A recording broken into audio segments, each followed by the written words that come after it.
भारत जगातील चौथी मोठी अर्थव्यवस्था. जपानला मागे टाकत भारत चौथ्या क्रमांकावर. नीती आयोगाचे सीईओ BVR सुब्रमण्यम यांची माहिती. पाकच्या कुरापती थांबत नाहीत तोपर्यंत सिंधू करार स्थगितच. पाककडून सातत्यानं सिंधू जल कराराचं उल्लंघन. भारतानं संयुक्त राष्ट्रांमध्ये पाकला खडेबोल सुनावले. वाणीवर संयम ठेवा, अनावश्यक वक्तव्य कुणीही करू नका. मध्य प्रदेश आणि हरियाणामधील नेत्यांच्या वादग्रस्त वक्तव्यानंतर पंतप्रधान मोदींचा सल्ला. ऑपरेशन सिंदूरबाबत लोकांपर्यंत माहिती पोहोचवण्याच्या देखील सूचना.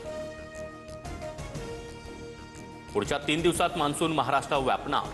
दक्षिण कोकणानंतर मुंबई पुणे घाट क्षेत्रामध्ये मान्सून दाखल होणार. पुणे वेधशाळेचे शास्त्रज्ञ सुदीप यांची माहिती. पुढील 7 दिवस मुसळधार पावसाचा अंदाज. पुणे सातारा दौंड इंदापुरात पावसाचा कहर. ओढ्याला आलेल्या पुरामध्ये दुचाकी आणि चारचाकी वाहून गेल्याच्या घटना. तर वादळी वाऱ्यामुळे झाडं रस्त्यावर कोसळली. अनेक ठिकाणी पूरसदृश्य परिस्थिती.